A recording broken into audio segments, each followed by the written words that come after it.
Chapter 28, To Kill a Mockingbird. The weather was unusually warm for the last day of October. We didn't even need jackets. The wind was growing stronger, and Jem said it might be raining before we got home. There was no moon. The street light on the corner cast sharp shadows on the Radley house. I heard Jem laugh softly. "Bet nobody bothers him tonight," he said. Jem was carrying my ham costume, rather awkwardly, as it was hard to hold. I thought it gallant of him to do so. "It is a scary place, though, ain't it?" I said. "Boo doesn't mean anybody any harm, but I'm right glad that you're along." "You know, Atticus wouldn't let you go to the schoolhouse by yourself," Jem said. "Don't see why, it's just around the corner across the yard."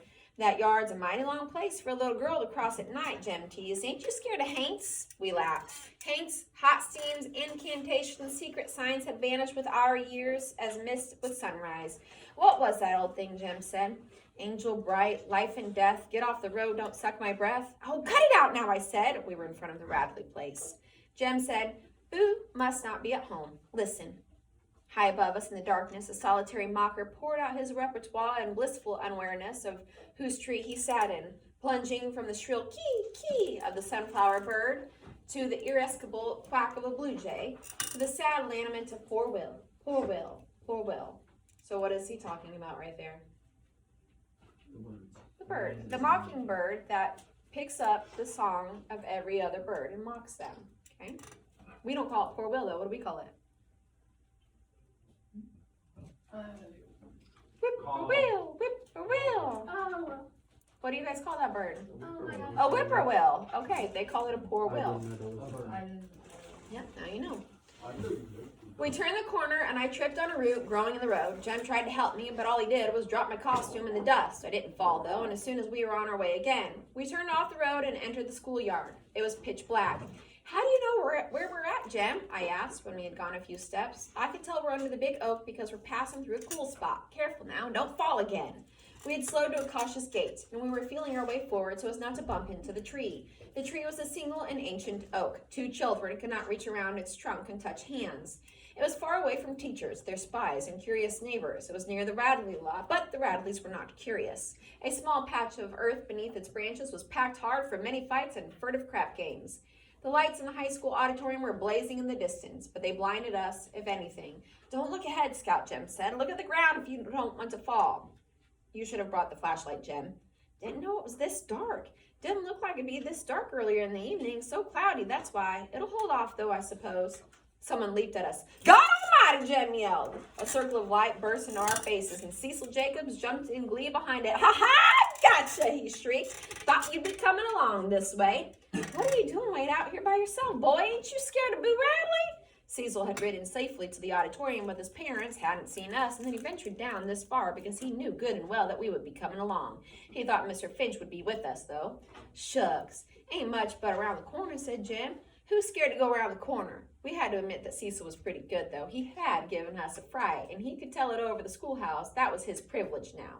"Say," I said, "ain't you a cow tonight? Where is your costume?" "It's up behind the stage," he said. "Mrs. Merriweather says the pageant ain't coming on for a while. You can put yours back at the stage with mine, Scout, and we can go with the rest of them."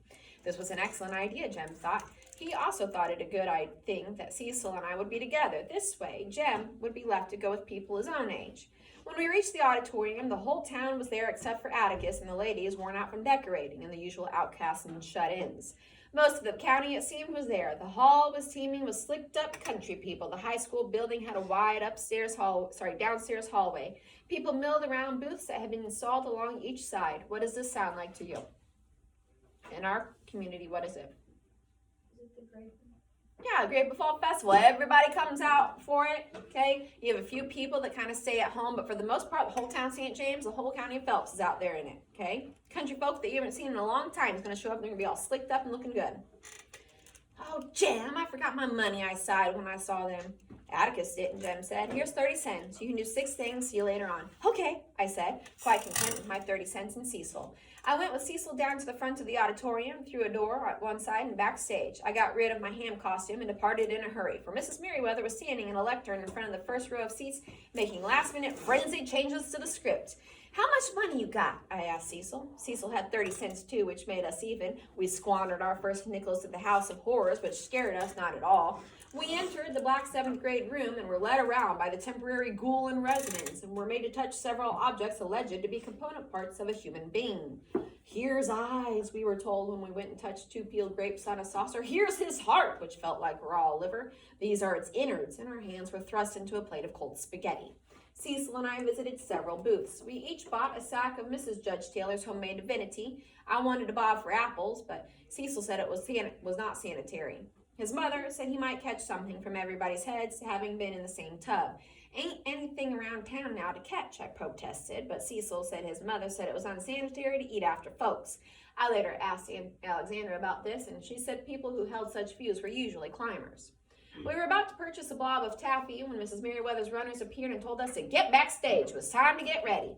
The auditorium was filling with people. Macomb County High School band had assembled in front row stage. The stage footlights were on, and the red velvet curtain rippled and billowed from the screen going on behind it. What does it mean when it says they were usually climbers? Climbers, like as in people that were too overly cautious. Backstage, Cecil and I found a narrow hallway teeming with people, adults in homemade 3-corner hats, Confederate caps, Spanish American war hats, and World War helmets. Children dressed as various agricultural enterprises crowded around one small window. Somebody mashed my costume, I wailed in dismay. Mrs. Merriweather galloped to me, reshaped the chicken wire, and thrust me inside of it. You all right in there, Scout? Asked Cecil. You sound so far off, like you was on the other side of a hill. Well, you don't sound any nearer, I said. The band played the national anthem, and we heard the audience rise, and then the bass drum sounded. Mrs. Merriweather, stationed behind her lectern beside the band, said, Macomb County, ad astra per aspera. The bass drum sounded again. That means, said Mrs. Merriweather, translating for the rustic elements, from the mud to the stars, she added unnecessarily, it seemed to me, a pageant. Reckon they wouldn't know what it was if she didn't tell them, whispered Cecil, who was immediately shushed. Whole town knows it, I breathed in. But the county folks might have come in, Cecil said. Be quiet back there, a man's voice ordered, and we were silent. The bass drum went boom with every sentence Mrs. Merriweather uttered. She chanted mournfully about Macomb County being older than the state, that it was part of the Mississippi and Alabama territories, that the first white man to set foot in the virgin forest was probate judge, great-grandfather 5 times removed, who was never heard from again. Then came the fearless Colonel Macomb, for whom the county was named. Andrew Jackson appointed him to a position of authority, and Colonel Macomb's misplaced self-confidence and slender sense of direction brought disaster to all of those who rode with him in the Creek Indian Wars. Colonel Macomb persevered in his efforts to make the region safe for democracy, but his first campaign was his last. His orders, relayed to him by a friendly Indian runner, were to move south. After consulting a tree to ascertain from its lichen which way was south, and taking no lip from his subordinates who ventured to correct him, Colonel Macomb set out on his purposeful journey to rout the enemy and entangled his troops so far northwest in the forest primeval that they were eventually rescued by settlers moving inland. So, essentially, what is she doing? Giving the entire history of Macomb. Have you ever sat and listened to someone who takes a 3-minute long story and turns it into 25 minutes? They talk about history. Yes. He really did point at you. You ratted him out. Why did you It could be me. It could be me, okay? It could be I us. deserve that. It could But, be us. yes, that's her, right? Like she's just going on and on and on. So, Mrs. Merriweather gave a 30-minute description of Colonel Macomb's exploits. I discovered that if I bent my knees, I could tuck them under my costume and more or less just sit down. I sat down, listened to Mrs. Merriweather drone, and the bass drum boom, and was soon fast asleep. They said later that Mrs. Merriweather was putting her all into the grand finale that she had crooned pork with the confidence born of pine trees and butter beans entering on cue. She waited a few seconds and then yelled, pork? And when nothing materialized, she yelled, pork! I must have heard her in my sleep, or the band playing Dixie woke me, but it was when Mrs. Merriweather triumphantly mounted the stage with the state flag that I chose to make my entrance. Chose is incorrect. I thought I'd better catch up with the rest of them. They told me later that Judge Taylor went out behind the auditorium and stood there slapping his knees so hard that Mrs. Taylor brought him a glass of water and one of his pills. Mrs. Merriweather seemed to have a hit. Everybody was cheering so, but she caught me backstage and told me I had ruined her pageant. She made me feel awful, But when Jem came to fetch me, he was more sympathetic. He said he couldn't see my costume much from where he was sitting. How he could tell I was feeling bad under my costume, I don't know, but he said it was all right. I came in just a little late, that was all. Jem was becoming almost as good as Atticus at making you feel right when things went wrong. So what does that mean? Almost. Not even Jem could make me go through that crowd, and he consented to wait backstage with me until the audience left. You want to take it off, Scout? He asked. Nah, I'll just keep it on. I could hide my mortification underneath it. Y'all want to ride home? Someone asked. No, sir, thank you, I heard Jem say. It's just a little walk. Be careful of Haints, the voice said. Better still, tell the Haints to be careful of Scout. There aren't many folks left now, Jem told me. Let's go. So did everybody have a really good laugh at Scout? Yeah.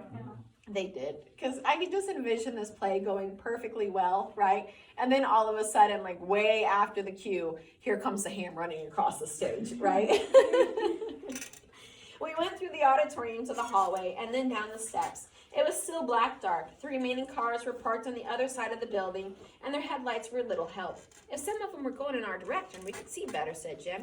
Here, Scout, let me hold on to your hop. You might lose your balance. I can see all right. Yeah, but you might lose your balance. I felt a slight pressure on my head and assumed that Jem had grabbed the end of the ham. You got me? Uh-huh. Okay, so it's pitch black, right? Do they have, like, street lamps anymore? There's no moon, okay? As long as we understand, like, it is dark, dark. Uh-huh. We began crossing the black schoolyard, straining to see our feet. Jem, I forgot my shoes. They're back behind the stage. Oh, well, let's go get them. But as we turn around, the auditorium lights went off. You can get them tomorrow, he said. But tomorrow's Sunday, I protested as Jem turned me homeward. You can get in, the janitor will let you. Scout? Nothing.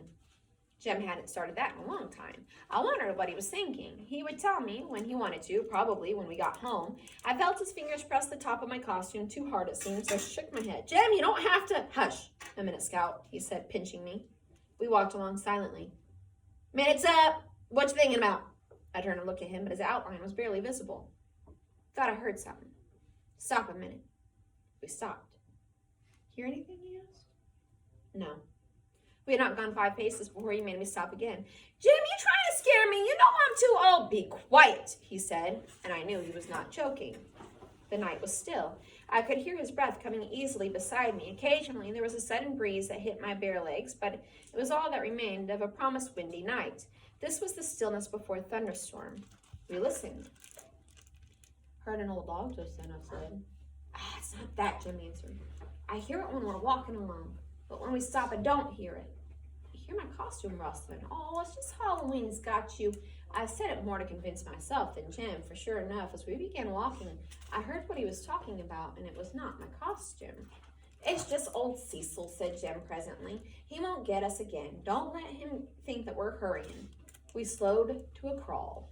I asked Jim how Cecil would follow us in the dark, and looked to me like he would just bump into us from behind. I could see you, Scout, Jim said. How? I can't see you. Your fat streaks are showing. Mrs. Crenshaw painted them with some of that shiny stuff so they would show up under the footlights. I can see you pretty well, and I expect Cecil can see you well from where his distance is. I would show Cecil that we knew that he was behind us and that we were ready for him. And so I turned and yelled, Cecil Jacobs is a big wet hen! Suddenly, and turned around. We stopped. There was no acknowledgement, save Hen bouncing off the distant schoolhouse wall. I'll get him, said Jim. Hey! Hey! Hey! Hey! Answered the schoolhouse wall. It was unlike Cecil to hold out for so long. Once he pulled a joke, he would repeat it time and time again. He should have leapt at us already. Jem signaled for me to stop again, and he said softly, Scout, can you take that thing off? I think so, but I ain't got anything on under it much. I got your dress here. I can't get it on in the dark. Okay, never mind. Jem, are you afraid? No? Think we're almost to the tree now. A few yards from that and be to the road. We can see the street light then. Jem was walking in an unhurried, flat, toneless voice. Talking. I wondered how long he would try to keep the Cecil myth going. Yeah, reckon we ought to sing, Jem? No, be real quiet again, Scout. We not increased our pace. Jem knew as well as I that it was difficult to walk fast without stumping a toe, tripping on stones, and other inconveniences, and I was barefooted. Maybe it was the wind rustling the trees, but there wasn't any wind and there weren't any trees except for the big oak. Our company shuffled and dragged his feet, as if wearing heavy shoes. Whoever it was wore thick cotton pants. What I thought were trees rustling was a soft swish of cotton on cotton, with every step. I felt the sand go cold under my feet, and I knew we were near the big oak. Jem pressed my head. We stopped and listened. Shufflefoot had not stopped with us this time. His trousers swished softly and steadily, and then they stopped. He was running to us with no child's step. "Run, Scout! Run! Run!" Jem screamed. I took one giant step and found myself reeling, my arms useless in the dark. I could not keep my balance. "Jem! Jem! Help me, Jem!" Something crushed the chicken wire around me. Metal ripped on metal, and I fell to the ground and rolled as far as I could, floundering to escape my wire prison. From somewhere nearby came scuffling, kicking sounds, sounds of shoes and flesh scraping dirt and roots. Someone rolled against me, and I felt Jem. He was up like lightning and pulling me with him, but though my head and shoulders were free, I was so entangled that we didn't get very far. We were nearly to the road when I felt Jem's hand leave me, felt him jerk backwards to the ground. More scuffling, and there came a dull crunching sound, and Jem screamed. I ran in the direction of Jem's scream and sank into a flabby male's stomach. Its owner said, "Ugh!" and tried to catch my arms, but they were tightly pinioned. His stomach was soft, but his arms were like steel. He slowly squeezed the breath out of me. I could not move, and suddenly he was jerked backwards and flung onto the ground, almost carrying me with him, and I thought, Jem's up. One's mind works very slowly at times. Stunned, I stood there dumbly. The scuffling noises were dying. Someone wheezed, and the night was still again. Still but for a man breathing heavily and staggering. I thought he went to the tree and leaned against it. He coughed violently, a sobbing, bone-shaking cough. "Jem?" There was no answer but the man's heavy breathing. "Jem!" Jem didn't answer. The man began moving around as if searching for something. I heard him groan and pull something heavy along the ground. It was slowly coming to me that there were now 4 people under the tree. Daniel Malone Pearson, please come to the front office. Daniel Malone Pearson, please come to the front office. Atticus?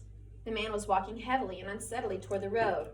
I went to where I thought he had been and felt frantically along the ground, reaching out with my toes, and presently I touched someone. "Jem?" My toes touched trousers, a belt buckle, buttons, something I could not identify, a collar, and a face. A prickly stubble on the face told me it was not Jem's. I smelled stale whiskey. I made my way along in what I thought was the direction of the road. I was not sure because I had been turned around so many times, but I found it, and I looked down to the street light. A man was passing under it. The man was walking with the staccato steps of someone carrying a load too heavy for him. He was going around the corner. He was carrying Jem. Jem's arm was dangling crazily in front of him. By the time I reached the corner, the man was crossing our front yard. Light from our front door framed Atticus for an instant, and he ran down the steps, and together he and the man took Jem inside.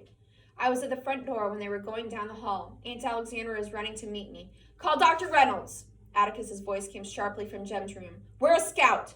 "Here she is," Aunt Alexandra called, pulling me along with her to the telephone. She tugged at me anxiously. "I'm all right, Auntie. You better call," I said. She pulled the receiver from the hook and said, "Eula, get Dr. Reynolds, quick." "Agnes, is your father home?" "Oh, God, where is he? Please tell him to get over here as soon as he comes in. Please, it's urgent." There was no need for Aunt Alexandra to identify herself. People in Maycomb knew each other's voices. Atticus came out of Jem's room. The moment Aunt Alexandra broke the connection, Atticus took the receiver from her. He rattled the hook and then he said, "Eula May, get the sheriff, please." Heck? Atticus Finch. Someone's been after my children. Jem's hurt. Between here and the schoolhouse. I can't leave my boy. Run out there for me, please, and see if he's still around. Doubt if you'll find him now, but I'd like to see him if you do. Go on now. Thanks, Heck. Atticus? Is Jem dead? No, Scout. Look after her, sister, he called as he went down the hall. Aunt Alexandra's fingers trembled as she unwound the crushed fabric and wire from around me.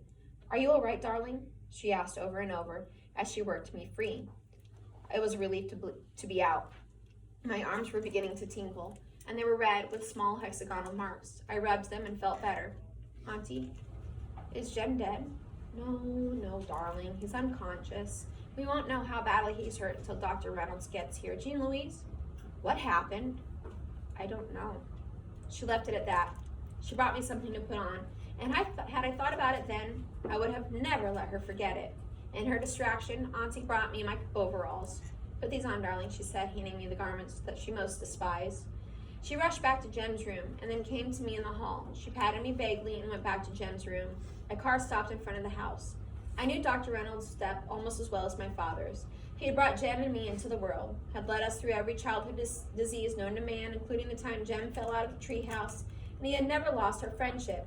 Dr. Reynolds said if we had been boil-prone, things would have been different, but he doubted it. He came in the door and he said, "Good Lord." He walked towards me and he said, "You're still standing," and changed his course. He knew every room in the house. He also knew that if I was in bad shape, so was Jem. After 10 forevers, Dr. Reynolds returned. "Is Jem dead?" I asked. "Far from it," he said, squatting down to me. "He's got a bump on the head just like yours and a broken arm. Scout, look that way. No, don't turn your head. Roll your eyes. Now look over yonder. He's got a bad break. So far as I can tell now, it's in the elbow, like somebody tried to wring his arm off. Now look at me."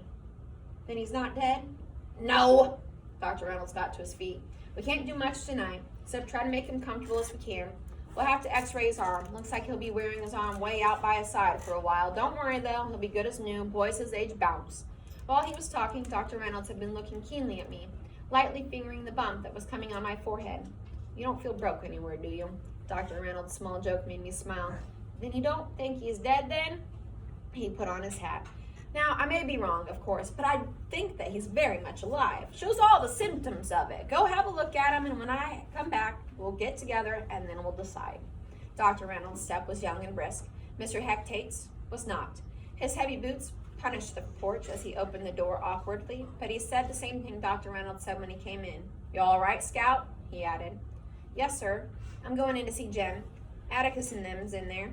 "I'll go with you," said Mr. Tate.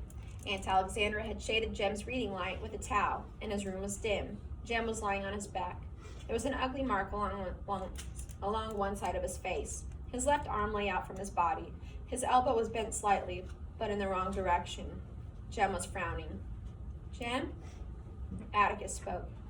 "He can't hear you, Scout. He's out like a light. He's coming around, but Dr. Reynolds put him out again." "Yes, sir." I retreated. Jem's room was large and square. Aunt Alexandra was sitting in a rocking chair by the fireplace. The man who brought Jem in was standing in a corner, leaning against the wall. He was some country man. I did not know. He had probably been at the pageant and was in the vicinity when it happened. He must have heard our screams and come running. Atticus was standing by Jem's bed. Mr. Hectate stood in the doorway.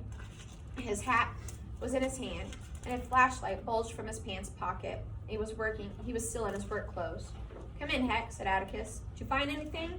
"Can't conceive of anyone low down enough to do a thing like this, but I hope you found him." Mr. Tate sniffed, glanced sharply at the man in the corner, nodded to him, and then looked around the room, at Jem, at Aunt Alexandra, and then at Atticus.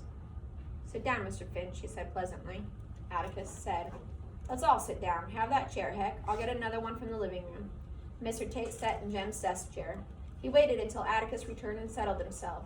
I wondered why Atticus had not brought a chair for the man in the corner, but Atticus knew the ways of country people far better than I. Some of his rural clients would park their long-eared steeds under the chinaberry trees in the backyard, and Atticus would often keep appointments on the back steps. This one was probably more comfortable where he was. "Mr. Finch," said Tate, "tell you what I found. Found a little girl's dress. It's out there in my car. That's your dress, Scout?" "Yes, sir, if it's a pink one with smocking," I said. Mr. Tate was behaving as if he were on the witness stand. He liked to tell things his own way, untrammeled by state or defense, and sometimes it took him a while. "Found some funny-looking pieces of muddy-colored cloth. That's my costume, Mr. Tate." Mr. Tate ran his hands down his thighs. He rubbed his left arm and investigated Jem's mantelpiece, and then he seemed to be interested in the fireplace. His fingers sought his long nose. "What is it, Heck?" said Atticus. Mr. Tate found his neck and he rubbed it. "Bob Ewell lying on the ground under the tree down yonder with a kitchen knife stuck up under his ribs. He's dead, Mr. Finch." Bob, you're